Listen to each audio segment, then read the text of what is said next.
Well, day 2 of the World Junior Development Camp at Rexall, and the kids are cranking up the intensity. Yeah, we're still 4 months away even from the tournament hitting Edmonton and Calgary, but the 5-day camp presents a small window for players to make a good first impression, and 3 defensemen from Sherwood Park are doing exactly that. Kudos to Sherwood Park. They're developing good hockey players. Edmonton Oil King Mark Pesic, Joe Morrow of the Portland Winterhawks, and Saskatoon Blade Duncan Siemens have known each other since minor hockey. Pesic and Morrow played for the Strathcona Warriors, while Siemens was a Sherwood Park Flyer. The rivalry is being described as country boys versus city boys. Me, Mark, and Siemens, me and Mark were always on the same team, so... Siemens was the enemy? Yeah, he was our enemy for sure. Yeah, Sherwood Park kids were, we classified them as a little spoiled, definitely. Back in the minor hockey days, we never really ran into each other just because we were on opposite ends of the blue line, so no big rivalries with him or anything, but we'll see what the future brings. As in, the long-running rivalry will carry over to a battle for jobs on the blue line. Also in the local mix, goalie Tyler Bunns from St. Albert. The Oiler draft pick had the 3rd best numbers in the WHL last year. Practice was followed up by a red and white scrimmage tonight at Rexall. Lucas Lesio finds D-man Nathan Bulio in the slot. The first of 3 minigames is underway. In the second minigame, Tyler Toffolo throws it at the net, and Jaden Schwartz is there to pick up the rebound. It's Team Red's turn next. The toss to the net, Jonathan Huberdeau takes a whack at it, but it's Ryan Johansson that knocks it in. On to the 3rd minigame, Team Red with pressure in the white zone. Brett Ritchie shows off his ability, but he's not done. Ritchie does all the work to get his 2nd of the night. Definitely came to impress. Practices run again at 10 and 11:30 tomorrow morning and are open to the public. This was supposed to be the weekend when Edmonton triathlete Paula Finley wrapped up a spot in the 2012 Olympic team, but she's still hampered by a bad hip, which forced her to pull out of her hometown race on July 10th.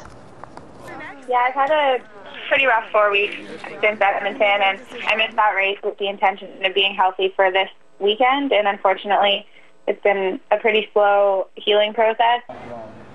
She's running pain-free now, but a muscle strain in her right hip really limited Finley in training. She's dropped to number 2 in the world rankings and has low expectations for Saturday's World Championship Series race in London. I would love to go into this race at my top form and be competitive with the top girls, but realistically at this point that might not be possible. In order to qualify for the 2012 Summer Games, Finley needs a top 8 finish in London or Beijing in September, or a win in Mexico. So she has a little bit of leeway, but is already thinking about next year. Tomorrow night, the 2 best teams in the CFL hook up in Winnipeg. The league's top offense, led by Eskimos QB Ricky Ray, goes up against the number 1 rated defense. Back in the pocket for the Bombers, a guy who doesn't know much about self-preservation.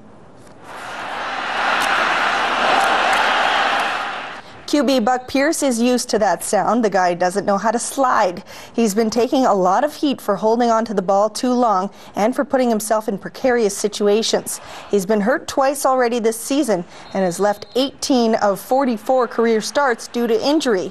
But Buck says he's not as reckless as the critics say. You know, I slide a lot when I'm in the open field, and when there's a chance of me, not being able to get down into a point, that happens to everybody.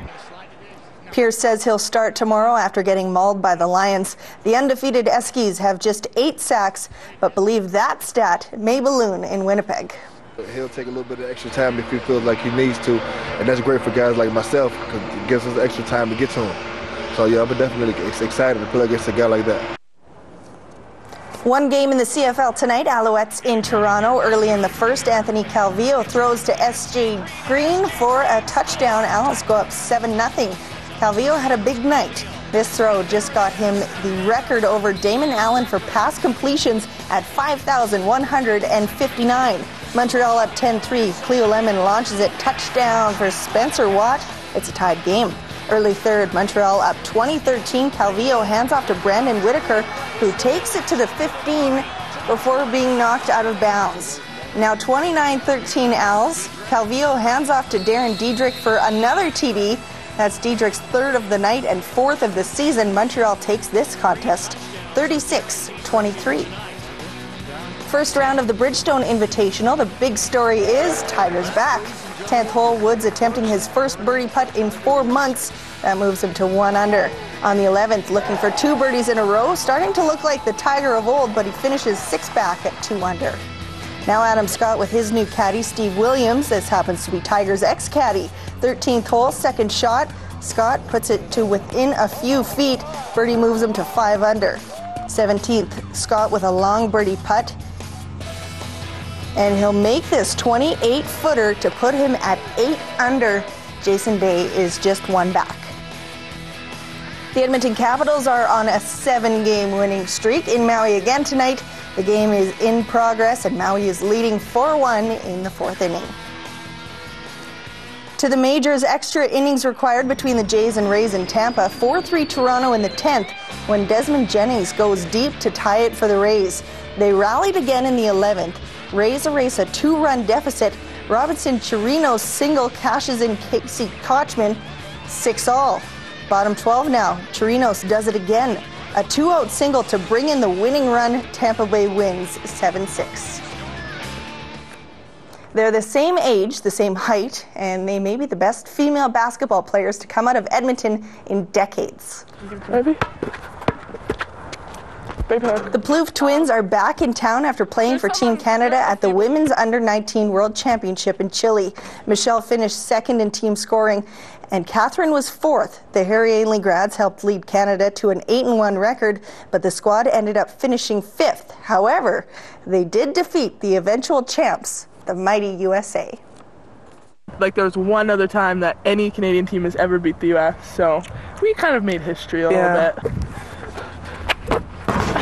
We knew we could beat them, but no one else did. No one else thought we could beat them. We'll have more on the Plouffe sisters tomorrow. I like those gals, so can't wait to see that. Oh, they work hard too. They're pretty exciting to watch. I bet. Stay with us. We're back right after this break.